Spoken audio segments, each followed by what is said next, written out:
Assalamualaikum warahmatullahi wabarakatuh. Bismillahirrahmanirrahim. Alhamdulillahirabbil alamin. Wassalatu wassalamu ala sayyidil mursalin nabiyina wa habibina wa syafi'ina Muhammad ibn Abdullah wa ala alihi wa ashabihi wa man ihtada bihadihi wa istanna bisunnatihi ila yaumiddin, amma ba'du.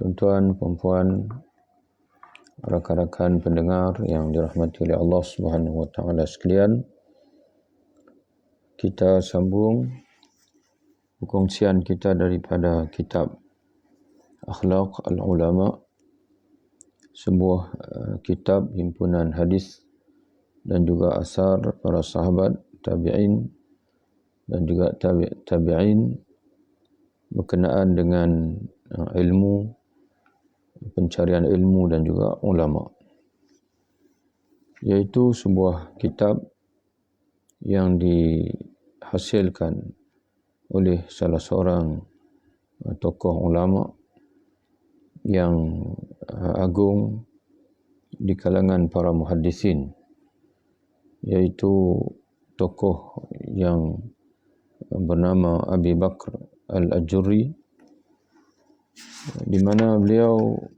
sebagaimana dalam siri-siri sebelum ini kita telah pun membaca biodata tentangnya. Menurut para ulama at-tarajum, Al-Imam Al-Ajurri dilahirkan pada tahun 280 Hijrah dan wafat pada tahun 360 Hijrah. Lahir di Baghdad, adapun meninggal ataupun wafat di Makkahul Mukarramah. Beliau sempat mengajar ataupun menyampaikan hadis di Mekah selama 30 tahun. Pada peringkat awal beliau mengunjungi Makkahul Mukarramah dengan tujuan untuk mengerjakan haji. Namun beliau mendapati bahawa suasana di Mekah lebih sesuai dengan jiwanya, dan mungkin juga beliau melihat di Mekah itu ilmunya dapat lebih dimanfaatkan. Maka dengan sebab itu beliau memutuskan untuk terus tinggal di Mekah, menjadi ulama dan juga guru, menyampaikan hadis di Makkahul Mukarramah bermula daripada tahun 330. Pada tahun 330 Hijrah itu tahun beliau mengunjungi Makkahul Mukarramah untuk mengerjakan haji. Bermula daripada tahun tersebutlah beliau menetap di Mekah sehingga kepada tarikh kewafatannya pada tahun 360 Hijrah. Jadi beliau berada di Mekah lebih kurang 30 tahun.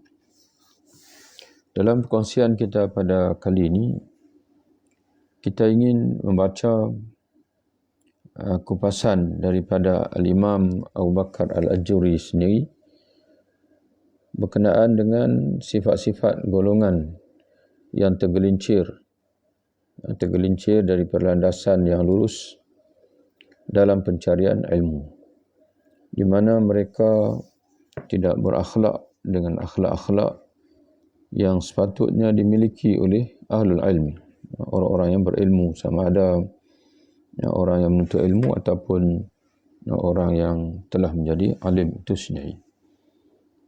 Sebelum Al-Imam Al-Ajurri, sebelum beliau mengemukakan hadis dan juga asar yang mengukuhkan kriteria-kriteria yang beliau akan sebutkan berkenaan dengan sifat-sifat yang buruk ataupun sifat-sifat yang tersasar daripada landasan yang benar dalam pencarian ilmu, beliau akan bawakan kepada kita hadis Nabi, asar dan sebagainya. Tapi sebelum itu beliau telah buat satu kesimpulan, dan kesimpulan inilah yang kita ingin kongsikan dalam siri kita pada kali ini. Kata beliau, qala Muhammad bin Husain, ini nama asalnya. Adapun Abu Bakar itu adalah laqab atau panggilan dia. Dan begitu Al-Jurri bersempena dengan tempat kelahirannya. Adapun nama beliau yang sebenar ialah Muhammad ibnu Al-Husain. Qala, dia berkata, fa in qala qailun, jika ada orang bertanya, fasih lana akhlaqu haula'il ulama,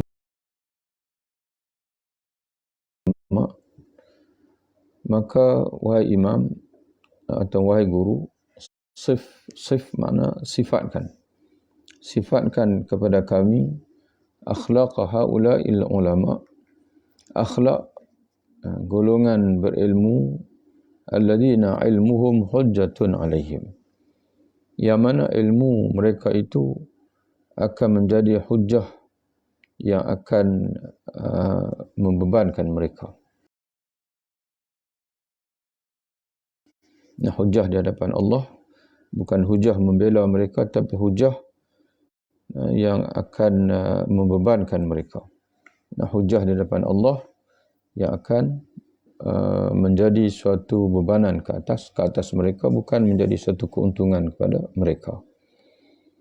Jadi sama juga dengan Al-Quranul Karim. Dalam satu hadis Nabi SAW pernah menyebutkan kepada kita bahawa Al-Quran hujjatun laka aw alaika. Al-Quran akan menjadi hujjah untuk kamu. Mana hujjah membela kamu, memasukkan kamu dalam syurga, aw alaika, dan Al-Quran juga boleh menjadi hujjah ke atas kamu. Makna mendakwa kamu sehingga kamu dipersalahkan, sehingga kamu di hadapan Allah nanti dimasukkan oleh Allah SWT dalam neraka. Jadi sama juga dengan ilmu. Ilmu ini boleh menjadi hujjah untuk kita, yang memberi keuntungan kepada kita, dan ilmu juga boleh menjadi beban ke atas kita, menjadi suatu tanggungan yang kita pikul tetapi tidak mendatangkan manfaat kepada kita.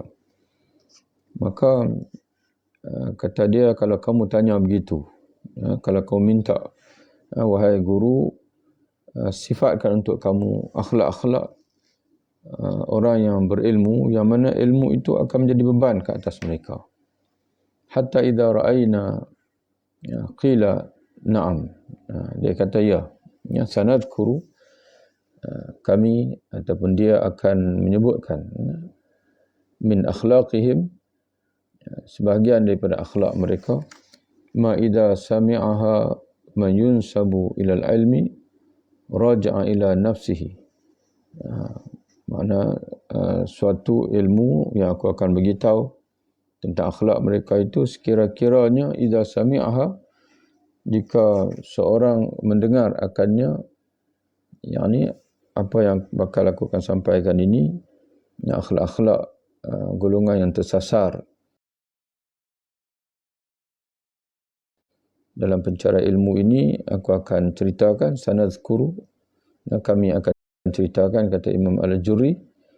Mudah-mudahan orang yang dia dinisbahkan kepada ilmu, yakni sama ada dia penuntut ilmu ataupun dia seorang alim, apabila dia mendengar penerangan daripada aku ini, raja' ila nafsihi, dia akan muraja'ah dirinya sendiri, fatasaffaha amrahu, dan lalu membentangkan urusannya. Jadilah tujuannya kita membaca kitab ini sebagaimana disebut oleh pengarang.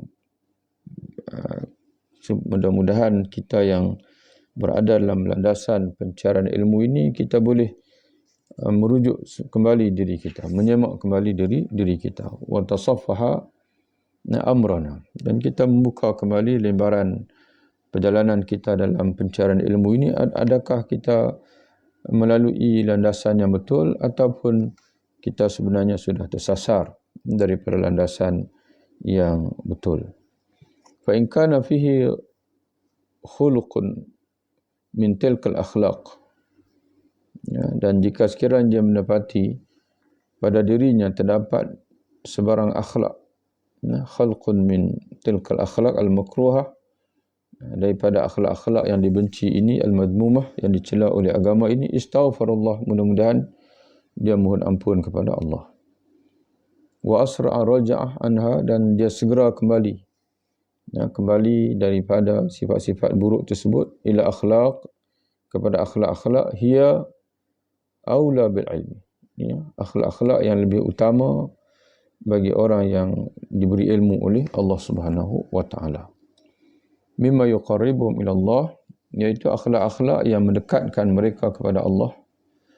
Wa tajafa anil akhlaq, dan mudah-mudahan dia akan menjauhi daripada akhlak-akhlak allati tubaiduhum anillah, yang menjauhkan mereka daripada Allah Subhanahu wa taala.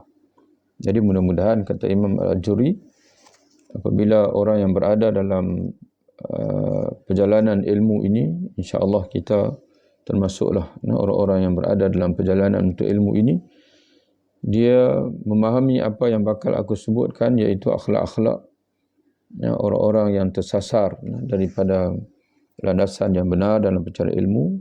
Apabila dia mengetahui, mudah-mudahan dia minta ampun kepada Allah, dan dia segera kembali kepada akhlak-akhlak yang baik, yang sepatutnya, yang lebih layak bagi orang yang berilmu ataupun orang yang menuntut ilmu agama ini.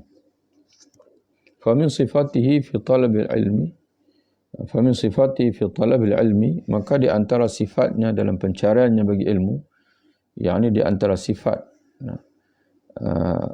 orang berilmu yang buruk, di antara sifatnya dalam pencarian ilmu, iaitu yatlubul ilma, iaitu dia menuntut ilmu, mencari ilmu, bisahwi wal ghaflah, dalam keadaan lupa dan lalai, lupa dan lalai kepada Allah Subhanahu wa taala. Dia mencari ilmu tapi dalam keadaan situasi dia dalam keadaan lalai, lupa, tidak menyedari akan tujuannya yang sebenar dalam pencarian ilmu. Wa inna ma yatlubu min al-ilmi ma asra'a ila hawahu, dan sungguhnya dia mencari daripada ilmu itu apa yang segera ditunjuki oleh hawa nafsunya. Mana dia mencari ilmu dalam keadaan lalai, tapi macam mana dia boleh semangat dalam untuk ilmu? Kata Imam Al-Ajuri, dia mencari ilmu itu ialah ilmu yang didorong oleh hawa nafsunya. Bukan dia mencari ilmu, mana semangat dia itu bukan muncul daripada semangat sejati sebagai seorang penuntut ilmu lillahi ta'ala, tetapi dia mencari ilmu itu kerana didorong oleh hawa nafsunya. Fa in qila, maka jika ditanya, kaifa, bagaimana itu? Bagaimana boleh berlaku begitu? Bagaimana boleh berlaku begitu? Orang yang bersemangat dalam pencarian ilmu, tetapi semangatnya itu kerana didorong oleh hawa nafsu, bukan didorong oleh keikhlasan kerana Allah Subhanahu wa taala, kerana dia mencari ilmu dalam keadaan bisahwi wal ghaflah, dalam keadaan dia lalai dan keadaan lupa. Dan selepas ini Imam Al-Ajuri menyebutkan apa yang dia cari itu sebenarnya adalah habuan duniawi, walaupun apa yang dituntutnya itu adalah, ataupun apa yang dipelajarinya itu adalah ilmu agama. Qila, maka dijawab padanya, jika kamu bertanya, kaifa, bagaimana boleh berlaku begitu? Orang yang bersemangat dalam pencarian ilmu, tetapi semangatnya itu didorong oleh hawa nafsu. Qila kaifa, kalau ditanya kepada aku, bagaimana boleh berlaku begitu? Qila, maka jawapannya ialah, laisa muradu fi talabil ilmi annahu furida alaihi, yakni tidaklah tujuannya dalam pencarian ilmu itu kerana mencari ilmu itu difardukan ke atasnya. Maknanya dia mencari ilmu ini bukan kerana ingin melaksanakan kewajipan Allah, tapi kerana faktor yang lain.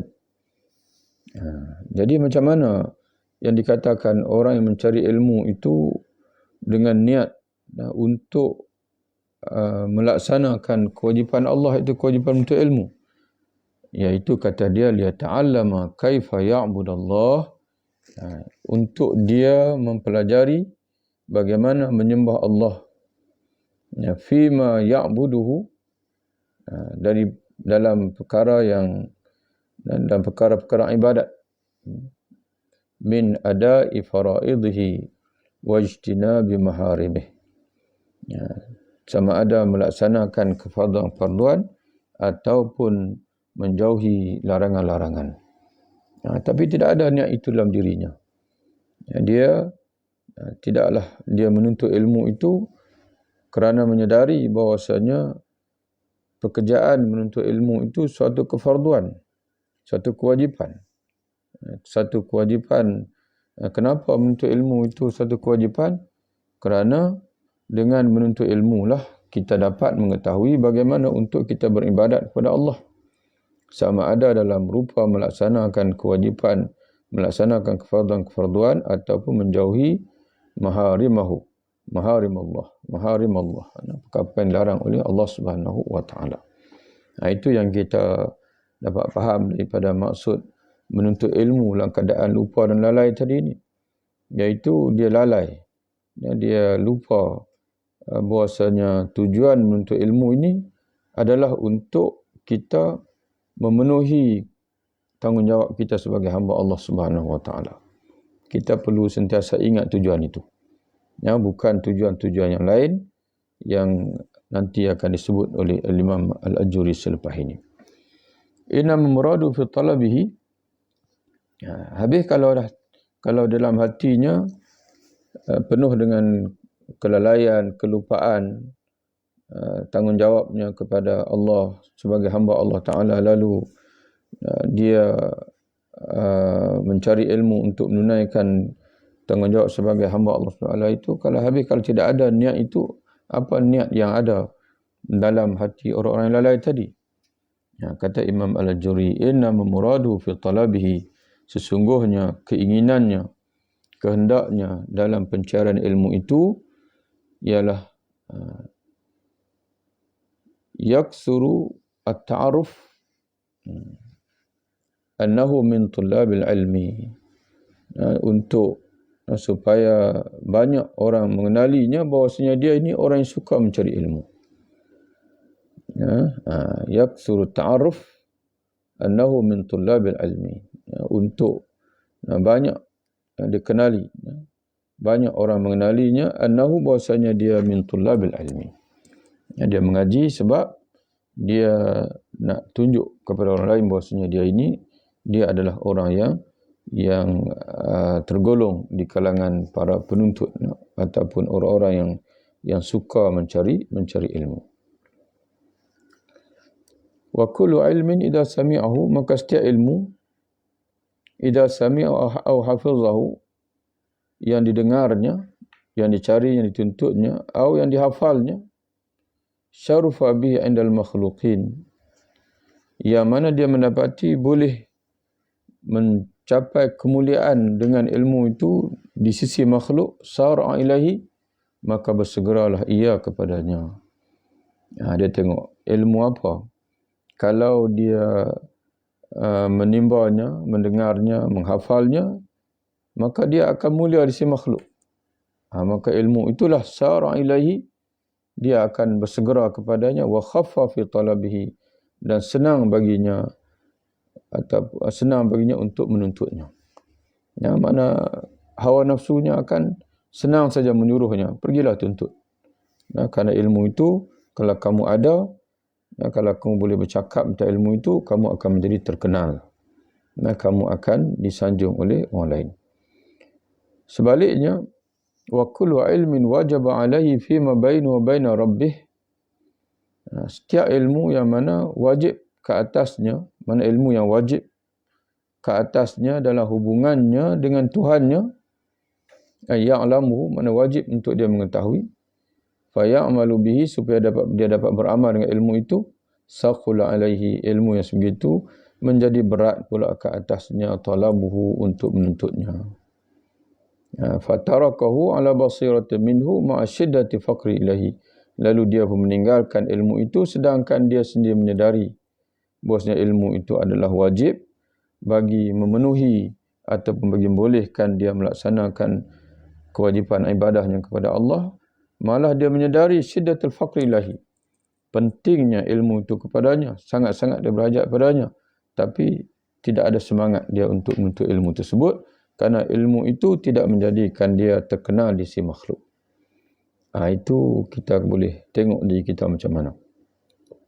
Kita ini, kalaulah dalam pencarian kita kepada ilmu, yang kita cari ialah ilmu yang mengajar kita bagaimana untuk kita menjadi makhluk Allah dengan sebenar-benar makhluk, yang menjadi ilmu ubudiyah kepada Allah. Bagaimana untuk kita beribadat kepada Allah dengan sebenar-benarnya, melaksanakan kewajipan kita kepada Allah. Kalau dalam hidup kita ilmu itu yang kita cari, walaupun ilmu itu bukanlah ilmu yang disanjung oleh makhluk dan tak penting bagi kita, kita tak merasakan dalam diri kita ini, kita tak bersemangat untuk mencari ilmu yang disanjung oleh makhluk. Sebaliknya, kita bersemangat untuk mencari ilmu yang mengajar kita bagaimana untuk kita mendekatkan diri kita kepada Allah, maka itu menunjukkan bahawa kita sedang berada di atas landasan yang benar. Tapi kalau kita menjadi ilmu, kita mencari ilmu, ilmu yang bersemangat kita mencarinya adalah ilmu yang menjadikan kita disanjung di sisi makhluk, dikatakan sebagai orang alim dan sebagainya, maka sedarlah bahwasanya kita sedang berada di atas jalan yang salah, yang tersasar dalam pencarian ilmu. Menurut Imam Al-Ajuri, yasqul alaihi an yafutuhu sima'u ilmi qad aradahu hina yulzima nafsahu bil ijtihad fi sima'i. Berat baginya, dia akan rasa berat. Dia akan rasa resah jika dia ketinggalan daripada mendengar ilmu yang ingin didengarnya. Qad aradahu hina yulzimu nafsu bi ijtihad. Yang mana dia sendiri pun dah bersungguh-sungguh, dia sendiri pun dah paksa diri dia untuk mendengar ilmu tersebut. Bila dia terluput daripada mendengar ilmu tersebut, sebagai contohnya dia ketinggalan menghadiri sesi pengajian. Jadi bila ketinggalan menghadiri sesi pengajian, dia sangat susah hati dan dia sangat merasa kecewa. Fa iza sami'u hana alaihi tarku amal bihi. Tapi jika dia tertinggal daripada melaksanakan beramal ilmu itu, tidak pula dia rasa kecewa, fa hadhi ghaflatun azimatun, maka itu tanda bahwasanya dia telah ditimpa dengan kealpaan yang sangat besar. Tuan-tuan dan puan boleh fahamnya apa maksudnya? Maksudnya adalah sekarang ni ada dua bentuk ketinggalan. Satu, ketinggalan kita tertinggal daripada menghadiri majlis ilmu. Itu satu. Yang kedua, kita tertinggal daripada mengamalkan ilmu. Kalaulah dalam hidup kita ini, kita tertinggal mengamalkan ilmu, kita mengaji, tapi kita lupa mengamalkan ilmu. Kita kita lupa mengamalkan ilmu. Lalu yang ini kita tidak berasa resah. Sebaliknya, kalau kita tertinggal jadual ilmu, tertinggal mendengar ilmu, kita berasa resah. Itu di antara tanda kita berada dalam kelalaian. Jadi tuan-tuan dan puan yang dirahmati Allah Ta'ala sekalian, kesimpulannya bagi sifat yang kedua ini, kita kena berasa resah kedua-dua sekali.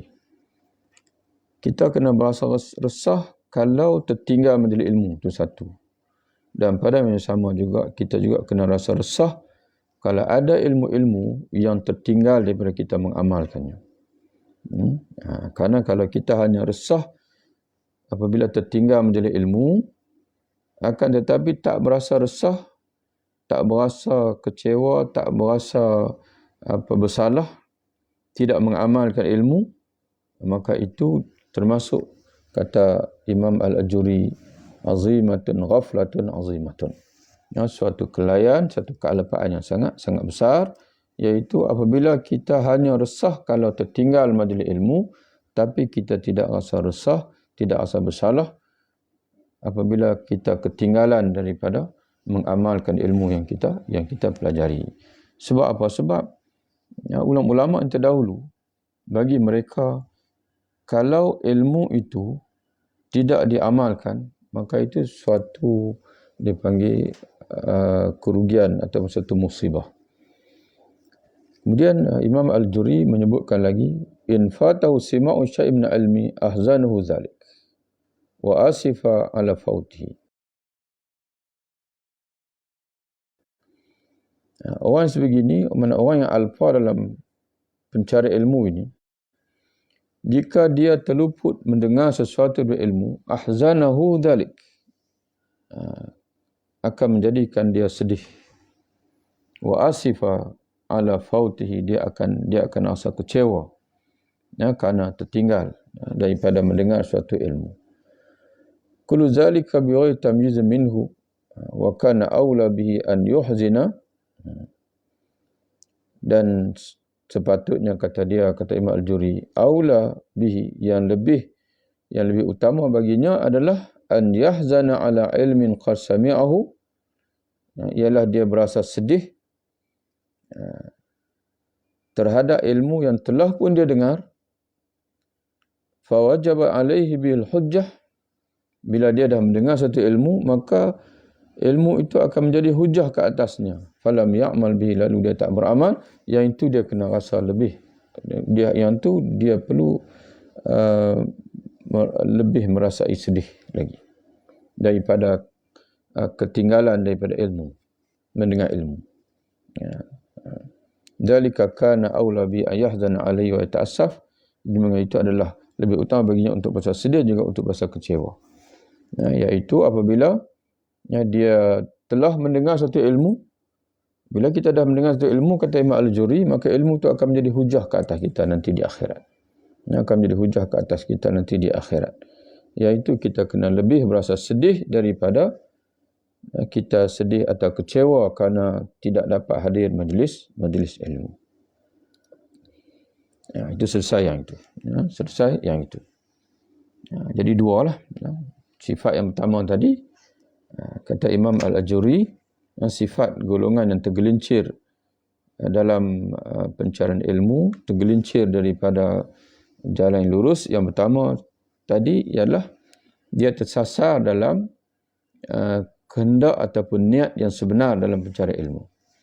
Dia mencari ilmu semata-mata untuk mulia di sisi manusia, bukan mulia di sisi Allah, dengan menjadikan ilmu sebagai alat untuk dia mengetahui apa perintah Allah, apa larangan Allah, bagaimana untuk dia beribadah, mengabdikan diri kepada Allah Subhanahu wa taala. Itu yang pertama.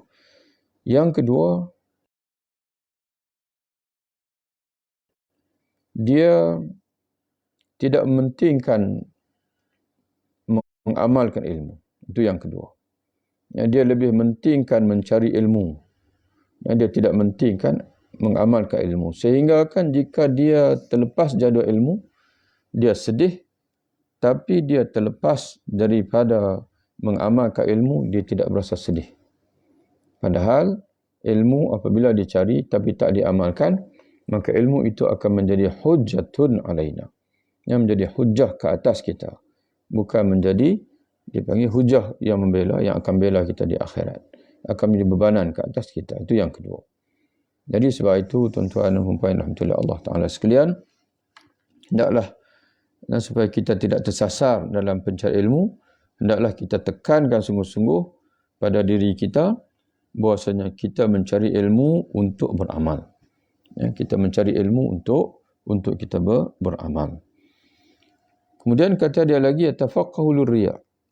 Dia bertafaqquh, mempelajari ataupun berusaha memahami agama lirriya, untuk riya, untuk menunjuk. Wa yuhaju lil mira', dan juga berhujjah. Berhujjah. lil mira, dalam pertengkaran, mempelajari ilmu untuk semata-mata untuk berhujah ataupun untuk bertengkar. Munazaratu fil ilmi taksibu ma'sam. Munazarah, discussion, munazarah, perbincangannya dalam ilmu ini mengundang dosa kepadanya. Adapun orang yang ikhlas ini, bila dia berdiskus dengan saudaranya, dengan sama-sama ulama dan sebagainya, dia menambah ke ilmu yang baru dan juga membetulkan kesilapan dia. Tapi orang yang sebegini, apabila dia bermunazarah, dia berdebat, bila dia berbincang dengan orang lain, itu menambahkan kesombongan dia, dan kesalahan-kesalahan yang ada pada dirinya pun tak dibetulkan kerana dia sentiasa menganggap bahasanya dia betul. Muradu fi munazaratihi ayyu'rafa bil balaghah. Keinginannya ataupun niatnya ketika berbincang tentang ilmu, ketika berdebat dalam masalah ilmu, kalau perlu berdebat ataupun ketika dia bertukar-tukar fikiran dalam ilmu ini, muraduhu, niat dia adalah tujuannya, ayyu'rafa, untuk dikenali bil balaghah, sebagai orang yang bersastra ataupun orang yang pandai bercakap ataupun pandai berhujah. Wa muraduhu an yukhti'a munaziruhu, dan keinginan dia juga ialah untuk menyalahkan orang lain, ataupun yukhti'a munaziruhu atau yakhti'a munaziruhu, ataupun keinginan dia untuk melihat orang yang berdebat dengan itu salah. Jadi sebab itu, tuan-tuan dan puan rahmatullahi Allah Ta'ala sekalian, Imam Syafi'i rahimahullah pernah menyebutkan, tidak aku menghadiri suatu perbincangan dengan seseorang melainkan aku mengharapkan kebenaran terbit daripada mulutnya. Kita yang hidup pada zaman ini berbeza. Kita bila bincang dengan orang lain, bila kita berdebat, sama ada dalam bentuk tulisan, dalam bentuk perdebatan secara berdepan dan sebagainya, kita sentiasa meletakkan dalam kepala kita bahawasanya kita ni sentiasa benar dan lawan kita pula adalah sentiasa salah. Maka sebab itu, tuan-tuan dan sekalian, kesalahan yang ada pada diri kita tidak terbetulkan dan tak dapat dibetulkan kerana kita sendiri tidak ada perasaan tawaduk, sentiasa saja ingin melihat orang yang salah, dan kita pula sentiasa kita meletakkan kita dalam apa keadaan sekalipun adalah benar. Itu suatu situasi yang sangat berbahaya bagi diri kita. Sebab itu kita perlu meletakkan bahasanya kita ni manusia biasa yang boleh tersalah pada bila-bila masa, dan mungkin kebenaran itu berada pada mulut orang lain dan kita berkongsi kebenaran itu bersama dengan beliau. In asaba munaziruhu al-haqqa sa'ahu zalik. Tengok disebut. Jika sekiranya orang yang berdiskus dengannya itu menepati kebenaran, sa'ahu zalik, itu akan menyebabkan dia sakit hati. Dia berasa kecewa. Kalau natijah yang keluar ialah dia salah dan lawan dia benar. Sa'ahu zalik. Itu akan menjadikan dia berasa sakit hati. Fahuwa daibun yasurhu ma yasur syaitan. Maka dia menjadi kebiasaan baginya, gembira baginya apa yang gembira syaitan. Wa yakrahu ma yuhibbu rahman, dan dia membenci apa yang disukai oleh Tuhan yang Maha Rahman. Apa yang Tuhan yang Maha Rahman ini Allah Ta'ala suka, iaitu orang yang tawaduk. Orang yang tawaduk. Dan tawaduk yang sebenarnya ialah tawaduk dalam pengertian boleh menerima yang benar. Sebagaimana Nabi SAW mentafsirkan takbur. Lawan kepada tawaduk adalah takbur. Orang yang rendah diri maknanya orang yang tidak sombong. Orang yang sombong maknanya orang yang tidak merendah diri. Dalam satu hadis Nabi SAW bersabda, la yadkhul jannah man kana fi qalbihi mithqalu dzarratin minal kibr. Tidak akan masuk syurga seorang yang dalam hatinya ada walaupun seberat timbangan zarah, semut yang paling kecil, zarah.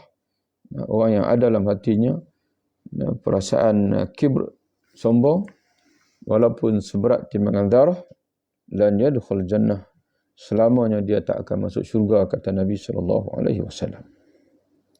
Lalu sahabat bertanya, ya Rasulullah, kalau seseorang itu ataupun seseorang daripada kami dia suka pakaian cantik-cantik, adakah dia sombong? Nabi menjawab, tidak. Inna Allah jamilu yuhibbul jamal. Allah cantik, indah, dan Allah suka yang indah, yang cantik. Lalu Nabi mentafsirkan, kata Nabi, al-kibru batrul haqqi, takbur, sombong, ialah orang yang menolak kebenaran, wa ghamtun nas, dan menghina orang lain. Itu sombong yang pertama sekali, iaitu menolak kebenaran.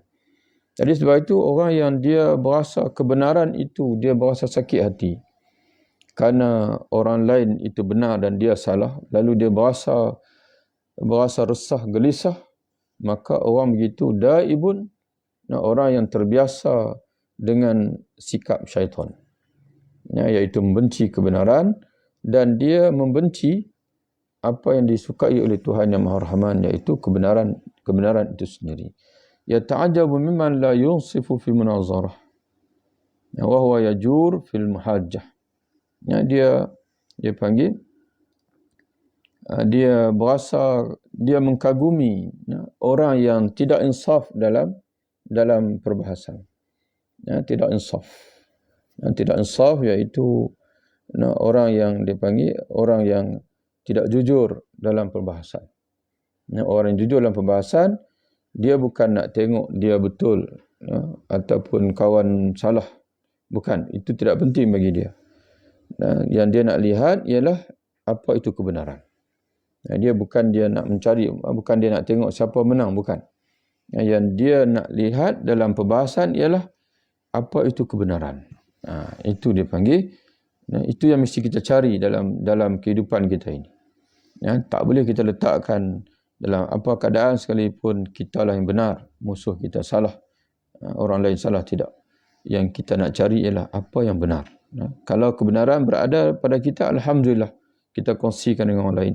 Tapi kalau kebenaran berada pada pihak yang lain, alhamdulillah, kerana Allah telah mengutuskan orang untuk memberitahu pada kita bahasanya kita sedang berakidah dengan akidah yang salah, ataupun kita sedang beramal dengan amalan yang salah. Wa huwa yajuru fil muhajjah. Maka dengan sikap itu, dengan tidak adanya insaf, tidak adanya kejujuran, ataupun tidak adanya sifat boleh mengakui kesilapan sendiri, maka dia menjadi orang yang zalim. Orang yang zalim fil mahajjah, dalam berhujah. Yahtaju ala khatihi, dia berhujah mempertahankan kesalahannya. Wa huwa ya'rifu, dalam keadaan dia tahu bahasanya dia salah. Yang mana zalim lah, yang zalim. Wala yuqirru bihi khaufan, dan dia sukar untuk mengakui kebenaran. Khaufan ayyudhamma ala khatihi, kerana bimbang dia akan dihina kerana kesalahannya. Itu yang dia bimbang, takut orang hina dia kerana dia telah tersalah. Tuan-tuan sekalian, biarlah orang nak hina kita, tapi kita mengucap syukur kepada Allah kerana kita tidak mati dalam kesalahan. Kita tidak mati dalam kesalahan. Apatah lagi dalam masalah akidah. Apabila kita berhujah dengan orang lain dan orang membuktikan kita salah, itu adalah sebesar-besar kurniaan Allah kepada kita, kerana kita dibetulkan kesalahan melalui orang yang diutuskan Allah untuk membetulkan kesalahan kita sebelum kita mati. Maka kita dapat mengelak daripada su'il khatimah, mati yang buruk, mati yang tidak baik. Wa yurakhisu fi fatwa liman ahabba. Dalam beri fatwa pula, dia akan mencari fatwa yang rukhsah, yang mudah-mudah untuk orang yang dia kasih. Wa yushaddidu ala man la hawa lahu fihi, dan dia akan mengeluarkan fatwa yang keras kepada orang yang la hawa lahu fihi, orang yang tidak diingini oleh hawa nafsunya. Yadhummu ba'd ar-ra'yi fa in ihtaja ila al-hukmi wal futya liman ahabba dalahu alaihi. Jika dia fa in ihtaja ila al-hukmi futya liman ahabba dalahu alaihi, kalau bagi orang yang dia suka, maka dia pun senang untuk memberi hukum ataupun fatwa, wa amila bihi. Man ta'lam minhu ilman, dia begitulah. Begitulah panjang juga huraiannya di sini berhubung dengan masalah sikap orang yang tidak ada insaf, orang yang tidak ada, dia panggil tidak ada sifat dalam diri, boleh akur dengan kesalahan diri sendiri dan juga mengakui kebenaran orang lain. Kemudian dia menyebutkan lagi, Imam Al-Ajuri menyebutkan lagi,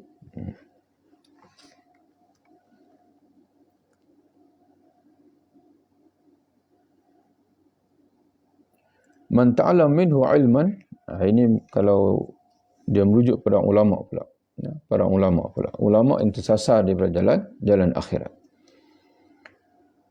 Sesiapa yang belajar daripadanya suatu ilmu ataupun ingin belajar daripadanya suatu ilmu, fahimmatu fi mana'if dunya, maka yang penting baginya ialah sejauh mana dia dapat memperolehi manfaat dunia daripada orang yang ingin belajar daripadanya. Fa in 'ada 'alaihi khaffa 'alaihi ta'limahu. Kalau orang itu dapat memberi pulangan duniawi kepadanya, dengan senang dia mengajar orang itu. Wa in kana mimman la manfa'ata lahu fi dunya. Tapi jika sekiranya orang yang ingin belajar daripadanya itu tidak memberi manfaat dunia kepadanya, wa inna man manfa'atul akhirah, sebaliknya hanya memberi manfaat untuk akhiratnya, saqula alaihi, berat ke atasnya untuk mengajar orang itu. Maknanya dia hanya bersemangat untuk mengajar kalau dibayar. Dibayar dengan habuan duniawi. Tapi kalaulah hanya menjanjikan pahala saja, hanya pahala di akhirat saja, tidak ada habuan duniawi, saqula alaihi, berat baginya untuk menyampaikan ilmu. Yarju sawaba ilmin lam ya'mal bihi wa la yakhafu su'aqibatil musa'alah an takhallufil amal bihi. Dia hanya mengharapkan pahala ilmu, tetapi tidak mengharapkan pahala beramal. Wa la yakhafu su'aqibatil musa'alah, dan dia tidak takut, tak bimbang akibat buruk tak kala dia akan ditanya di akhirat nanti, kesudahan yang buruk tak kala dia akan ditanya di akhirat nanti, an takhallufil amal bihi, ditanya tentang kegagalannya beramal dengan ilmu.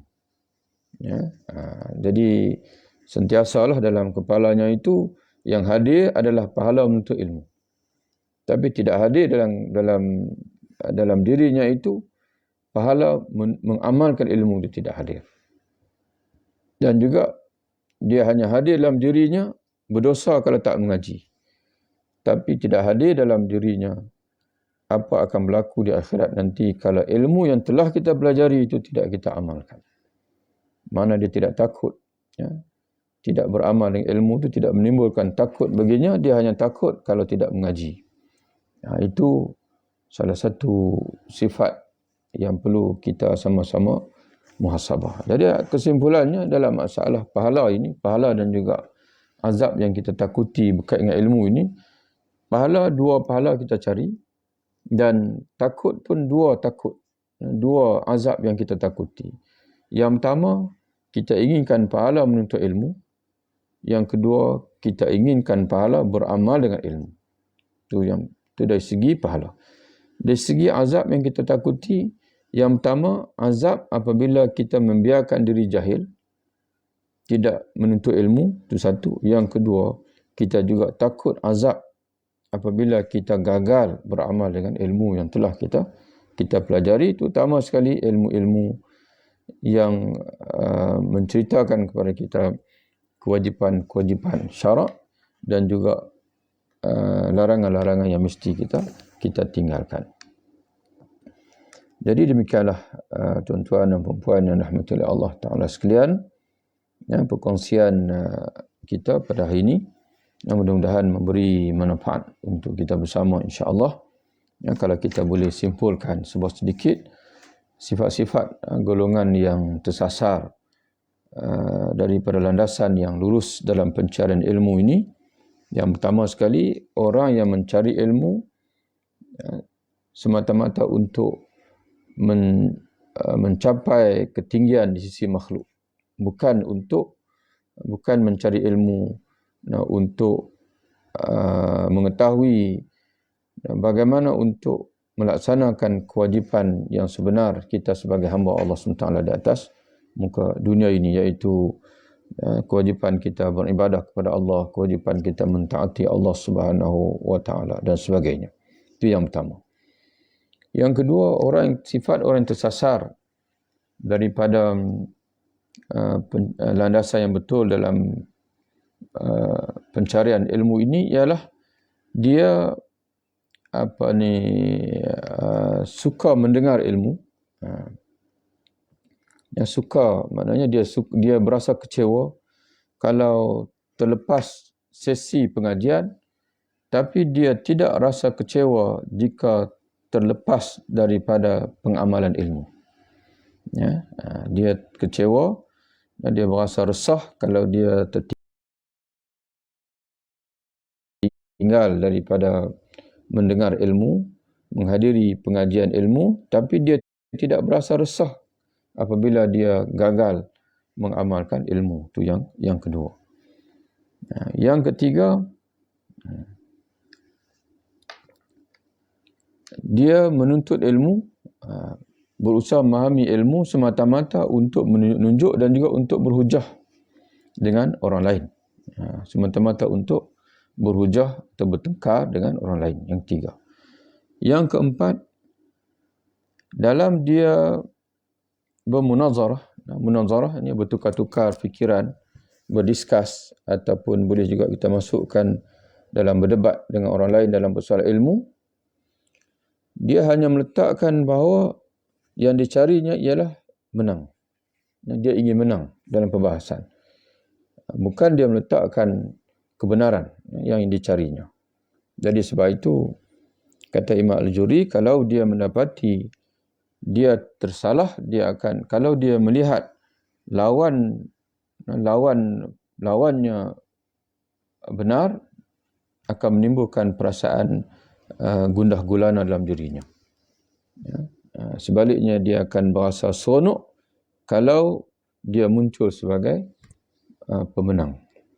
Jadi sebab itu, tuan-tuan dan sekalian, dalam perbahasan ilmu, kita bukan mencari siapa pemenang, tapi yang kita mencari ialah kebenaran itu sendiri. Kebenaran boleh berada pada sesiapa saja. Dan yang terakhirnya ialah dalam mengajar ilmu pula dia mencari habuan duniawi, bukan mencari habuan ukhrawi. Demikianlah beberapa perkongsian kita, agak ibarat-ibarat yang digunakan oleh Imam Al-Ajuri agak sukar juga. Begitulah tulisan orang-orang terdahulu, bahasa mereka kuat, balaghah mereka tinggi, tapi alhamdulillah kita dapatlah juga memahami secara dia panggil kemampuan kita lah yang termampu oleh kita ibarat-ibarat yang ingin disampaikan oleh Imam Al-Ajuri ini. Mudah-mudahan memberi manfaat pada kita semua, dan Allah Subhanahu Wa Taala, kita pohon kepada Allah supaya Allah memelihara kita dan Allah memberi hidayahnya, taufik dan hidayahnya kepada kita untuk kita menuntut ilmu, dan kita dikurniakan Allah dengan ilmu yang manfaat, insya-Allah. Wabillahi taufiq. Assalamualaikum warahmatullahi wabarakatuh.